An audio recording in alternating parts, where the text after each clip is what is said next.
आप सभी को जय मसीह। मेरे अजीजों, आज हम सीखेंगे कि आदम की तरह मृत्यु और जीवन हमें कैसे मिला। क्योंकि जब आदम ने पाप किया तो सारे लोगों में मृत्यु, आत्मिक मृत्यु हो चुकी थी, लेकिन हमें फिर से जीवन किसने दिलाया और कैसे मिला उसके बारे में आज हम जानेंगे। और आज हम पढ़ेंगे रोमियो की पत्री, उसके 5 अध्याय उसकी 12वीं आयत से पढ़ेंगे। वहां पर लिखा है, इसलिए जैसा एक मनुष्य के द्वारा पाप जगत में आया और पाप के द्वारा मृत्यु आई, और इस रीति से मृत्यु सब मनुष्य में फैल गई, क्योंकि सब ने पाप किया। और व्यवस्था के दिए जाने तक पाप जगत में तो था, परंतु जहां व्यवस्था नहीं वहां पाप गिना नहीं जाता। तो भी आदम से लेकर मूसा तक मृत्यु ने उन सब लोगों पर भी राज्य किया जिन्होंने उस आदम और जो आने वाली का चिन्ह है उसके अपराध के समान पाप ना किया। पर जैसा अपराधी की दशा है वैसे अनुग्रह की वरदान की नहीं, क्योंकि जब एक मनुष्य के अपराध से बहुत लोग मारे तो परमेश्वर का अनुग्रह और उसको जो दान एक मनुष्य के अर्थात यीशु मसीह के अनुग्रह से हुआ, बहुत से लोगों पर अवश्य ही अधिकार से हुआ। हालेलुया। और जैसे एक मनुष्य के पाप करने का फल हुआ वैसे ही दान की दशा नहीं, क्योंकि एक ही के कारण दंड की आज्ञा का फैसला हुआ, परंतु बहुत से अपराधों के कारण ऐसा वरदान उत्पन्न हुआ कि लोग धर्मी ठहरे। हालेलुया। हम प्रार्थना करें। धन्यवाद पिता परमेश्वर खुदा मेरे ईश्वर राजा, आज के वचन, आज के कलाम से मेरे पिता हर एक से बातें कर प्रभु जी। और आज का वचन पिता हर एक से बातें कर पिता, हर एक के जीवन में 100 गुना फैलाए प्रभु जी। और प्रभु पिता परमेश्वर, जैसे एक व्यक्ति के द्वारा प्रभु आदम के द्वारा हर एक के जीवन में आत्म मृत्यु हो चुकी थी, वैसे आज यीशु मसीह के इस वचन के द्वारा, आपके पवित्रता के द्वारा इनके जीवन में फिर से पिता आपकी आत्मा काम करे और ये फिर से आत्मिक में जिला ले जाए पिता, और आपके राज्य की वारिस बनने से परमेश्वर तेरा काम होने दे प्रभु जी। और सबको तेरा आत्मा सौंपते, पवित्र आत्मा आप मेरे मुख से होकर बोले, पवित्र आत्मा सहायता मदद कर, सबको तेरा आत्मा सौंपते हैं। ये प्रार्थना दुआ यीशु तेरे मीठे मधुर नाम से मांगते हैं, आमीन।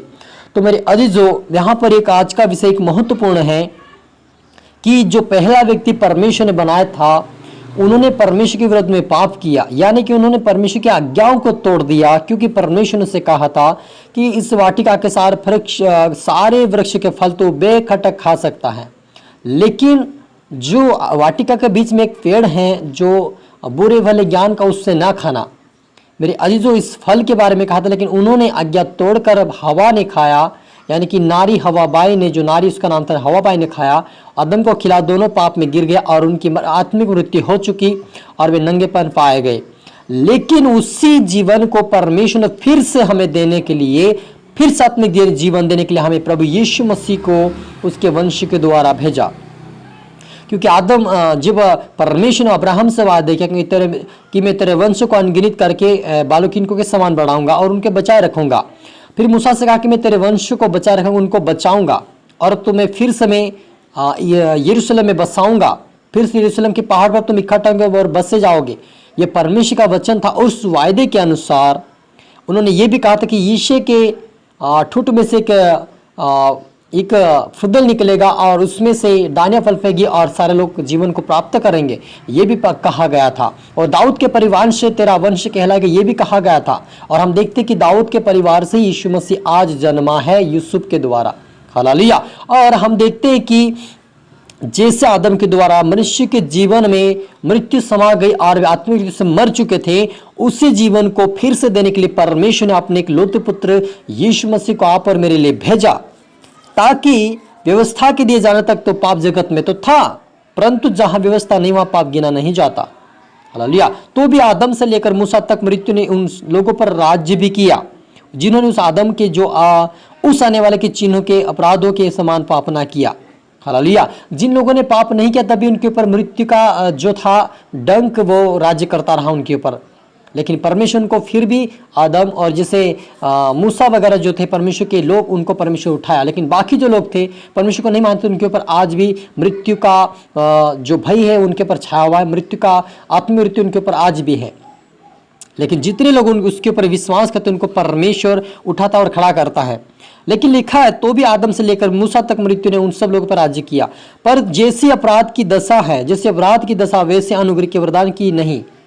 क्योंकि जब मनुष्य के अपराध से बहुत लोग मारे तो परमेश्वर का अनुग्रह और उसका जो दान एक मनुष्य का था यीशु मसीह के अनुग्रह से हुआ, बहुत से लोगों पर अवश्य ही अधिकार से हुआ। हालेलुया। क्योंकि मेरे जो जितने लोगों ने परमेश्वर के विरुद्ध में पाप नहीं किया उनके ऊपर भी वो मृत्यु राज्य किया, और जो पाप करते उनके ऊपर वो मृत्यु राज्य किया। लेकिन जितने लोग यीशु मसीह को आज ग्रहण करते उसी व्यक्ति का उद्धार हो सकता है, उसी का अनंत जीवन मिलेगा जो यीशु मसीह के ऊपर विश्वास करता है। और जो कोई यीशु पर विश्वास करेगा वही यीशु मसीह उसके ऊपर ही अनुग्रह करेगा। हालेलुया। क्योंकि प्रभु यीशु मसीह हमें एक अनंत जीवन देने के लिए मेरे जीजो, और वह अनंत जीवन हमारा प्रभु यीशु मसीह है। और आप और मुझे उसके ऊपर विश्वास करना है कि यीशु मसीह मुझे जीवन दिया है और एक दिन वो जो अनंत जीवन के राज्य की वारिस बनाएगा, वो हमें विश्वास करना पड़ेगा। क्योंकि आदम के द्वारा मृत्यु आ चुकी थी, लेकिन यीशु मसीह ने अपनी जान को, अपने जीवन को कुर्बान किया, कोड़े खाया, उनचले कोड़े का मार खाया, और आप और मेरे लिए मारा गए और गाड़ा के तीसरे दिन जी उठा। और आज भी हमें वो अनंत जीवन देने के लिए तैयार है। लेकिन जो कोई उसके पास आएगा, अंगीकार करेगा, पश्चाताप करेगा, उनको प्रभु यीशु मसीह उनके पापों को क्षमा करके उनको फिर से स्वर्ग राज्य की वारिस और अनंत जीवन देगा। हालेलुया। क्योंकि वो प्रभु यीशु मसीह यही जीवन हमें देने के लिए आया था। हम प्रार्थना करें। धन्यवाद पिता परमेश्वर खुदा मेरे ईश्वर राजा, आज के वचन, आज के कलाम से मेरे पिता हर एक से बातें किया प्रभु जी। मेरे पिता जितने लोग आज मृत्यु के छाया में पड़े हुए पिता, आत्मीय रीति से मर चुके, आज वो फिर से जिलाए जाए यीशु मसीह के नाम से खुदावन। तेरे आत्मा की जो में काम करे पिता परमेश्वर, आज से पवित्रता में बढ़े, प्रार्थना बढ़े, वचनों बढ़े, आपके राज्य की वारिस बने, आशीष पाए, बरकत पाए खुदावन। आज से फलवंत होने पाए, आत्मीय रीति से फिर से इनका जीवन बने प्रभु जी, आपके योग्य बने, आपके राज्य के योग्य बने। यीशु मसीह के नाम से इनके जो तेरे आत्मा काम करे मेरे पिता, इनको तू शिखा समझा और आपके राज्य के वारिस बना मेरे पिता। हर तरह आत्मा शब्द मेरे ईश्वर राजा, प्रार्थना सुना, आशीष किया, धन्यवाद मेरे ईश्वर राजा। ये प्रार्थना दुआ यीशु तेरे मीठे मधुर नाम से मांगते हैं, आमीन। आप सभी को गॉड ब्लेस यू ऑल। अगले वीडियो मिलते सबको जय मसीह के, और इस वीडियो को लाइक करें, शेयर करें, सब्सक्राइब करें, ताकि प्रभु आपको दुगनी आशीष दे। फिर से आप सभी को गॉड ब्लेस यू ऑल। फिर मिलते अगले वीडियो में।